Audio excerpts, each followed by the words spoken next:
récepteur sensoriel et ensuite on verra aussi comment se fera le codage de l'influx nerveux. Alors, quand vous prenez au niveau de la peau, d'accord, donc vous avez beaucoup de récepteurs.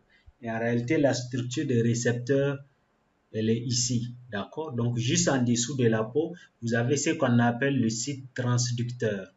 Et le site transducteur, donc, il est lié à ce qu'on appelle le site générateur qui, à son tour, est relié à une fibre nerveuse. Et c'est ça qui représente ce qu'on appelle le récepteur. Donc, comment se fait la naissance alors du potentiel d'action au niveau de ce récepteur-là? Donc, d'abord, au niveau de la peau, c'est là-bas où le stimulus donc est appliqué. Le stimulus, ça peut être, je ne sais pas, la température, quelque chose qui est très chaud, bien quelque chose qui est très froid. D'accord? Quand tu touches quelque chose, si c'est très chaud, tu enlèves. Ou bien si c'est très froid, donc tu retires ta main. D'accord? Ou bien ça peut être mécanique. D'accord? Quelqu'un qui te frappe, tu vas sentir ça. D'accord? C'est un stimulus.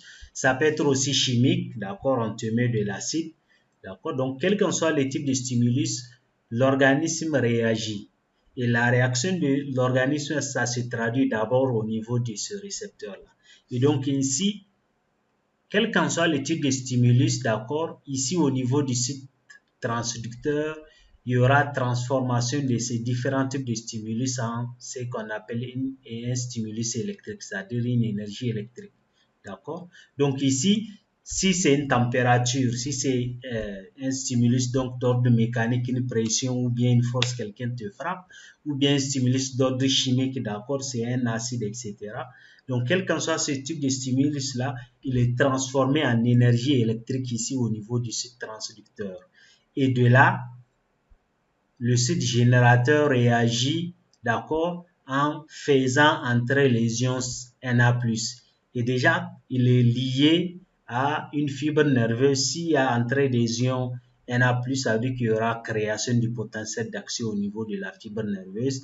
Et c'est ça qui va créer véritablement le potentiel d'action, d'accord? Et c'est le potentiel d'action maintenant qui va se propager tout au long de la fibre nerveuse. Donc, c'est comme ça que se crée et que se naisse donc, si vous voulez, le potentiel d'action au niveau d'un récepteur.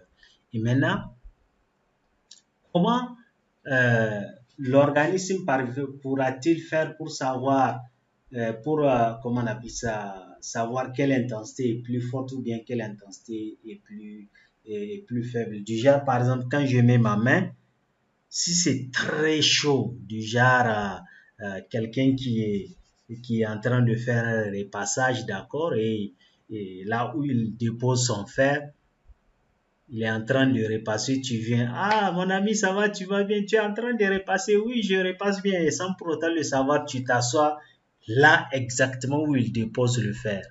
Et là, automatiquement, tout le monde va sentir comment vous imaginez la suite de la manière dont il va se lever. On dirait qu'on l'a propulsé, d'accord? Et donc, cette sensation de chaleur forte là, et une sensation faible de température, du genre, par exemple, si il est en train de faire chaud, donc cette sensation de température. Donc, comment l'organisme parvient-il à pouvoir distinguer cela? Et bien sûr, l'organisme le fait par modulation de fréquence. D'accord? Donc, quand un stimulus agit sur un récepteur, cela se traduit par la naissance de plusieurs potentiels d'action. Et plus l'intensité du stimulus est élevée, plus le nombre du potentiel d'action qui sera envoyé par unité de temps sera élevé.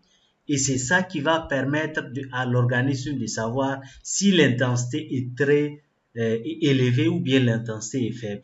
Donc si par exemple, par unité de temps, on va dire 50 potentiels d'action par milliseconde et 10 potentiels d'action par milliseconde, l'organisme va savoir que 50 potentiels d'action par milliseconde, ça veut dire que c'est plus chaud ou bien ça veut dire que l'intensité est plus élevée.